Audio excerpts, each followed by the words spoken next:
What's up, guys? I'm NOOB-Genesis, and this is From Sniping Noob to Sniping Pro. And today I've got a bit of a kind of a tips video, I guess you'd call it, tips and tricks. I don't know what the fuck you want to call it, but I don't really care. What I'm going to be doing is telling you about frame rates and kind of explaining why I did the clip clear out. And hopefully you'll be able to understand frame rates fully, and at the end of it I'm going to show you how to change your frame rate on the PlayStation. It also works on Xbox, I'm pretty sure. You just got to do the similar thing. It's very basic stuff. But before we get into that, we just need to quickly cover the gameplay. The gameplay you're watching is obviously me on free-for-all using the DSR and... wait, nope. Using the Ballista, but it's going to be pretty interesting. I joined this game with 5 minutes to go, so it's already been going for 5 minutes, and first place is 10 points ahead of me. So I guess you're going to have to watch and see whether I get back in the lead and whether or not I take the victory. But anyway, on to the commentary. First thing you need to know is, what is a frame? Now, when you look at a movie, a video game, or anything of the sort, everything is done in frames. Now, the easiest way to explain this is probably if you think of those textbooks or the ones where you draw. Have you ever drawn a little picture in the corner of a book and then you post, like, you draw on each little corner of the page and then the next page, and it does like a little animation? If that was the case, that exact analogy is what frames are. Each one of those pages, to make your smooth animation in your little corner of your textbook, is a frame. And what frame rate is how many frames it is per second. And the reason this is so important, and what I fucked up on, is the fact that the more frames there are, the smoother it gets. And again, the easiest way to explain it is with the textbook analogy. If you were to draw if you had a book, that had 3,600 pages, and you were to draw one little animation on every single one of those pages, so at the end of it, it makes a nice little video clip, or a little picture clip, I guess you'd call it. Now, 3,600 pages, and we're saying that each page is a frame. At 60 frames per second, or more accurately 59.97, but we're just going to go with 60 for simplicity's sake. 60 frames per second, 3,600 pages is 1 minute. That's it. 1 minute of a video, or 1 minute of a video clip at 60 frames per second is 3,600 frames, or in our case, 3,600 pages. Now, my dilemma is, I have been recording in 29.97. Sorry, the other one's 59.94, not 59.97. But that's so tedious, who cares? Anyway, I've been recording in 29.97. And now let's look at the textbook analogy again with that. If it is 1 minute long at 30 frames per second, that means we're going to have 30 frames every second for 1 minute, obviously. Which again, instead of being 3,600, we're going to have to halve that because our frame rate is half the size of that. And that means that we're going to have 1,800 frames, or 1,800 pages. Now, if you think about your textbook, just like picture drawing a video clip of a sniper kill cam or something like that, just a sniper clip where it's like a quad feed. Just imagine drawing that on a textbook on every corner and making it smoothly go through the animations over 3,600 pages. Now imagine if every second frame was taken out. And what are you left with? Something that's a lot less smooth. Something that's half as smooth, in fact. And that can cause a lot of problems. When it comes to editing, one of the biggest problems with using less frames, besides the blockiness or the less smoothness, I guess you'd call it, is slow motion. Now, slow motion, it's pretty obvious what it does.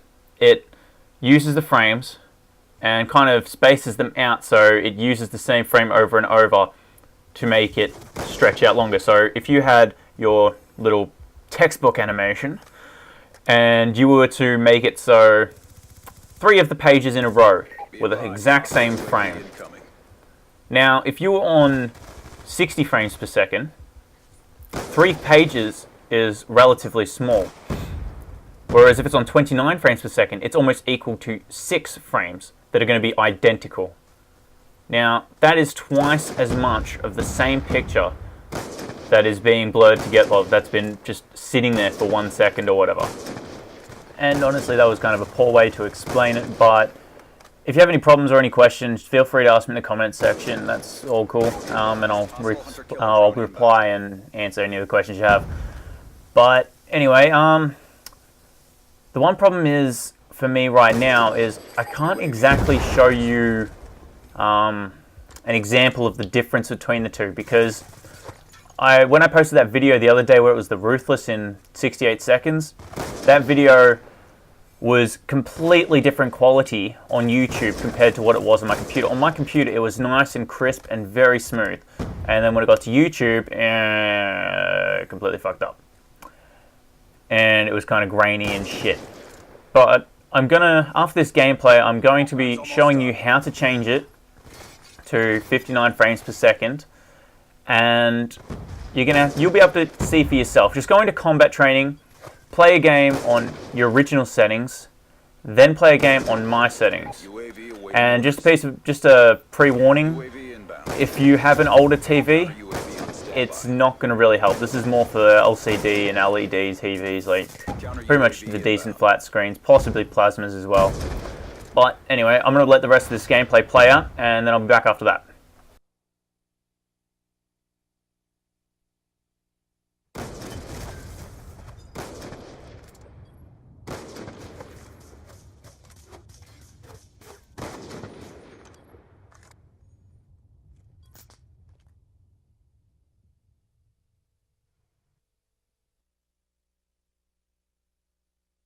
Okay guys, I am back and I hope you enjoyed the gameplay. So I did end up pulling out the victory.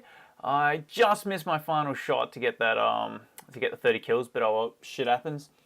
Anyway, I'm going to show you how to change to from 29 frames per second to 59 frames per second. Some of you might have already done this by coincidence, or you might have just had it because you prefer those settings, but I'm just going to show you how. It's very, very simple. So the first thing you can do is you're sitting at your PlayStation menu, go over to display settings. Now, currently I am using component because I am using the game capture card and that's what it requires. You can do the same thing with HDMI, just choose whichever one is for you. If you're using AV, I don't know if it'll work, and I don't even know about composite at all. But for me, I'm just going to be doing component, and HDMI should be pretty much the same. So when you select that, and it's as simple as this. You're going to be playing in 720p. And I know some of you might have a problem with that, but honestly, this is a very preference choice thing, and it's more if you're recording. I highly recommend, and any editor will tell you the same, they highly recommend you do it so you are in 59 frames per second, and you are not going to be able to achieve 59 frames per second at 1080p. It just doesn't work like that. And 720p, you will achieve that, and that's exactly how it changes. So I'm just going to quickly. It says it's still recording, so that's all good. Also, I apologize if you hear like a little tap sound, like fucking that. It's me turning my head between the screens, and my headset little mic piece is just bumping into me. Anyway, so basically just do that, bang, done. I am now in 720p at 59 frames per second. I will show you this again on my computer, on my capture card. This will be yet another different type of recording because I've got to do it in fraps, showing you the two differences. But anyway, I'll be back. Okay guys, I am back again. I hope you enjoyed the gameplay. I did end up pulling through and end up coming first. Unfortunately, I just missed that last kill to get the 30 kills, but oh well, shit happens. Anyway, now onto this. What you are looking at is my Elgato capture card Game Capture HD software. And this is pretty much the software that I use to actually record my my gameplays, I guess you'd say. Anyway, what we're going to be looking at is this part right here. Bang.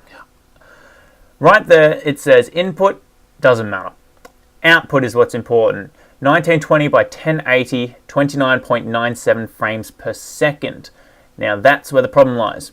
So now I'm just going to quickly do exactly what I just showed you before. And this is really weird because I am recording me recording. Yeah. Weird. And I'm just going to quickly do that. Dropping it back down to 720p. Yes, I want to keep those settings. And look at this, it's already changed to 720p here. Good old Elgato, it's a beautiful program. Bam! 59.94 frames per second. It really is as simple as that, guys. It does work, and I highly recommend you just give it a shot.